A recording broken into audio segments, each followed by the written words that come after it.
Hi, everyone. We want to apologize. The Zoom cut us off, but we're back here and continue the presentation.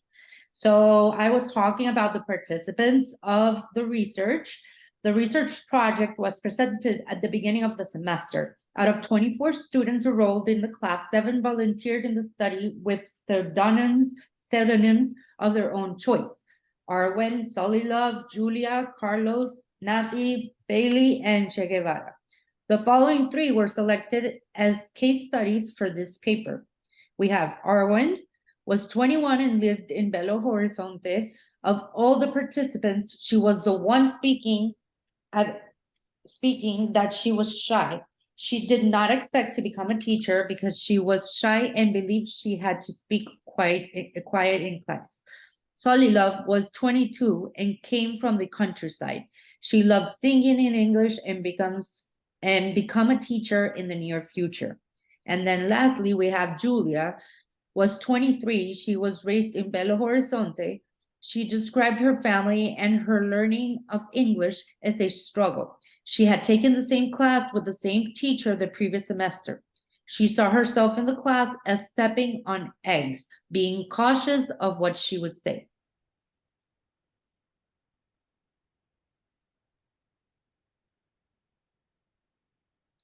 Now we have the results and the discussion, and it's divided into 2.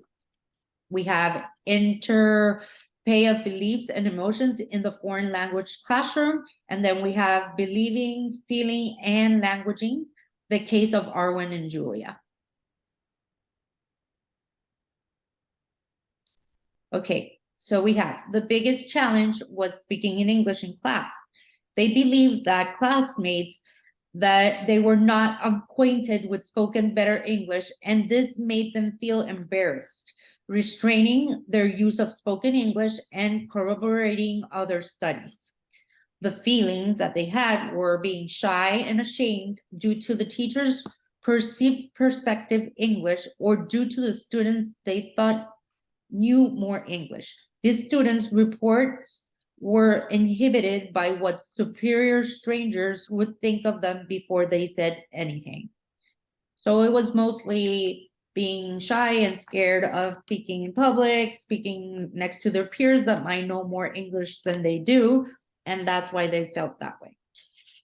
In the interplay of belief and emotions in the foreign language classroom, Arwen, Solilov, and Julia felt as if they were condemned to embarrassment in front of their classmates and teachers, and ultimately by what they believed to be their performance.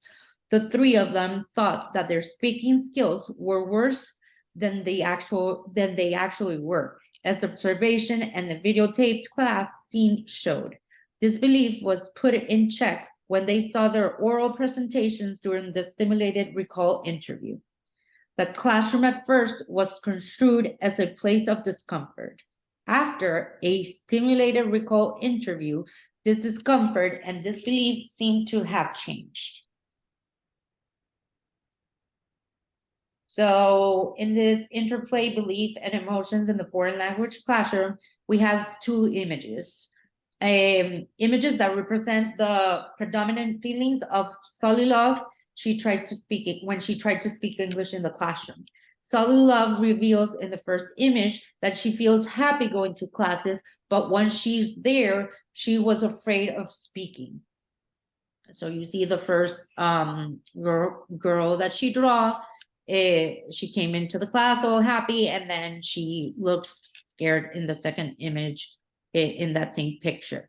She refers to having her mouth stitched because she felt ashamed of speaking English in front of the teacher, whom she believed to have perfect English, and of the girls who have beautiful pronunciation, and consequently her speech was blocked.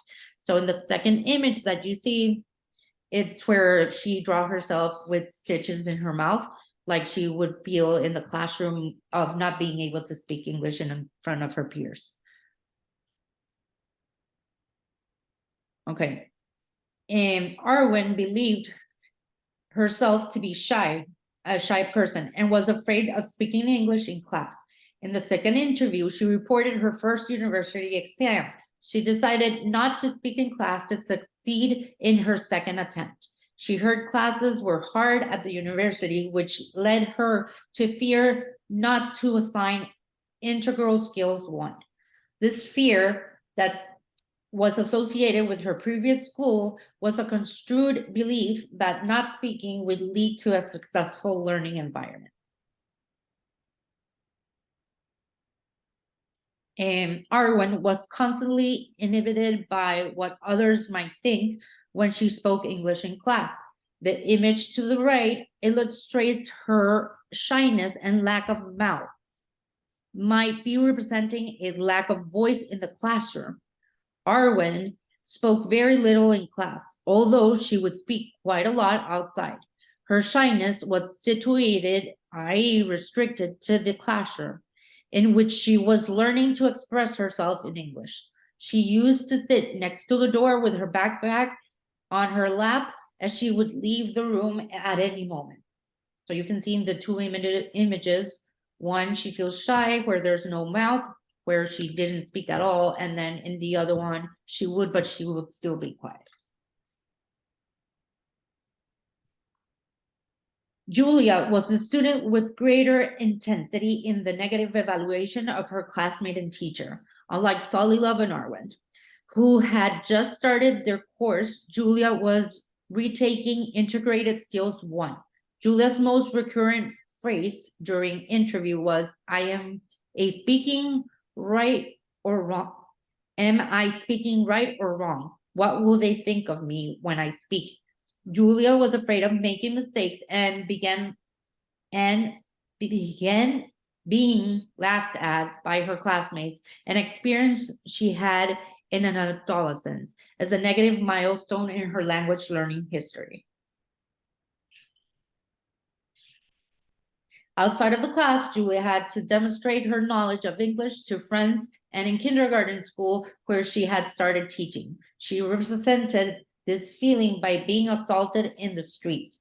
Julia defined her learning as an enduring struggle and painful task.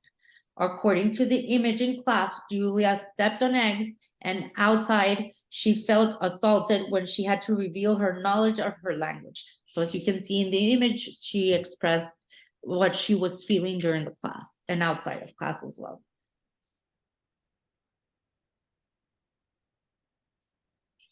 The results. Tie relationship between beliefs and emotions in foreign language learning. It is important for understanding students' actions in class. Feeling like shame, fear, and inhibition are strongly associated with beliefs about student self-concept in the foreign language classroom. They believe themselves to be inferior to idealized models. In addition to conceiving their class as judgmental environment, these students' emotions were influenced by their idealized models of speaking and learning of English.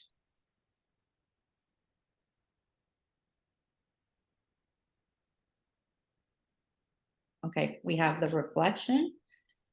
Arwen, unlike Julia, registered in changing her core beliefs. On the other hand, by challenging herself, by changing her beliefs from an inferior student to a superior student, Julia convinced herself that she needed to overcome obstacles that restrained her development. Their cases are contrasted in order to show how reflection in language plays a role in the belief and emotion interplay.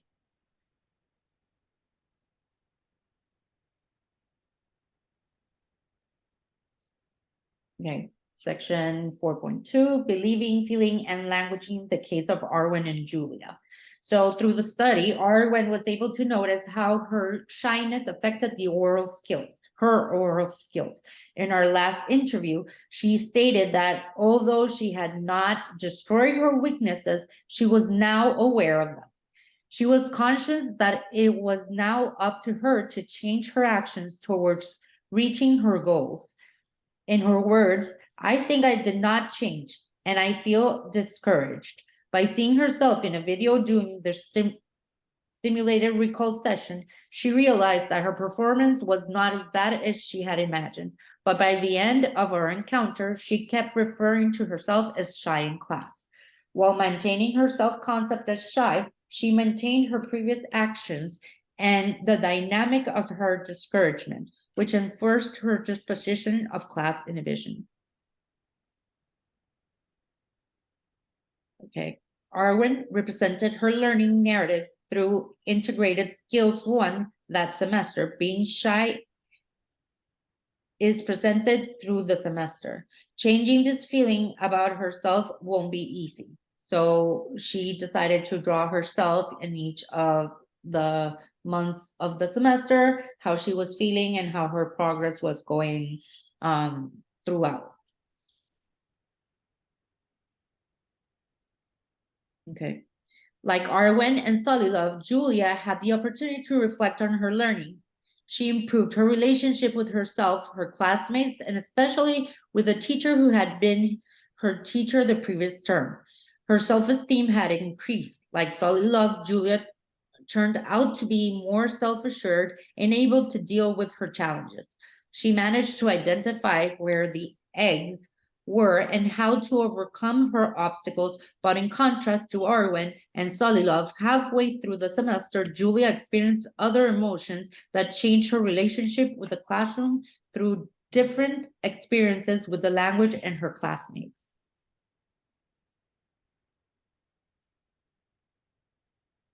From the second interview onward, Julia decided she needed to change and started believing in the things she needed to do to change. One day, she sat with two students she considered superior and started talking to them in English. That same day, she took turns in class and answered the teacher's questions in English. In the representation of her language learning narrative, she ends the term smiling, standing up, describing herself as feeling big and self-assured, differently from the text in figure 6. This would be figure 6. Her beliefs about herself had been transformed, as had her emotions and her relationship with context and environment. This suggests a course of changes from the beginning of her studies in the course, feeling inferior and losing the battle, as she referred to learning English at the beginning of the course. On the evaluation questionnaire, she stated that the major impact of participating in the study was being able to change my relationship with a teacher and improving my learning process.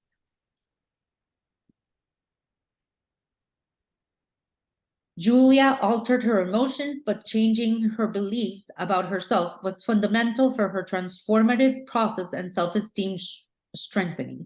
Emotions here seemed to incline her to have expanded the possibility of changing her beliefs about herself and intensifying the transformational process she was going through.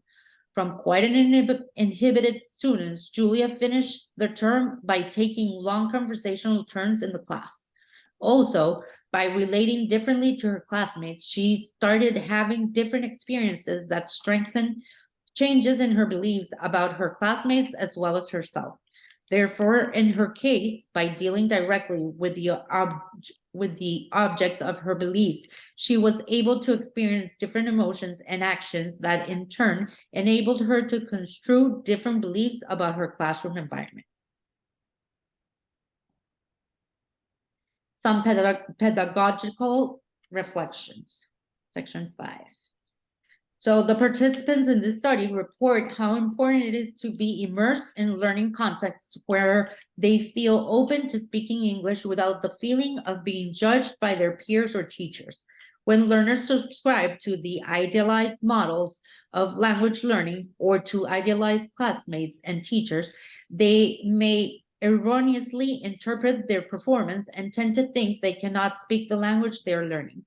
Reflecting on beliefs is considered one of the major aspects that create optimal conditions of change in the process of language learning, with the emergence of alternative ways of thinking and believing.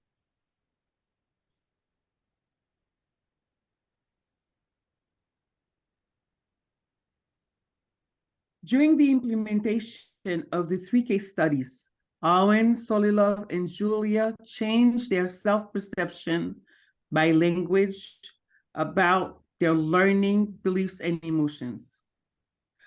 Through self-reflection and joint reflection, we could see the interplay between emotions, beliefs, and actions. Reflection in languaging plays a fundamental role in empowering learners as leading figures in their own language learning trajectories by identifying self-conscious emotions and core beliefs. And through joint reflections, participants develop self-assurance, change belief standards towards idealized models, and modify self-conscious emotions. During reflection, students' actions are not conditioned by new emotions that are present. It's an interplay between emotions, beliefs, and actions. So as new emotions arise, and as a result of reflection, those new emotions can foster change in the learning dynamics. The results of the 3 case studies showed that the results are in line with the theoretical approach that the author used in this article. And Aragao conclude that the interplay of emotions and beliefs in the learner's action is complex, and it involves an intertwined system. We are proposing to discuss 2 questions so that we continue discussing the impact of emotions and beliefs in the on the foreign language learning process. We are asking one question. This article reports that core beliefs are resistant to change. How do you believe that integrating peace linguistics in the foreign language classroom can play a role in improving learners' self-perceptions and their attitudes toward learning a foreign language and their behaviors in the learning environment? The second question that we chose was, have you ever had an experience in learning a foreign language where you encountered yourself with an attitude, a negative self-perception towards learning it, or even being uncomfortable in the learning environment? Tell us a little bit about your experience. And of course, the article ends with the acknowledgements and with the appendix. It shows the questionnaire that was used to evaluate the participants and the translation of figure 6, where a part of Julia's narrative with a happy ending. We thank you for your attention and your participation. Thank you very much. Until next time. Thank you. See you in the discussion.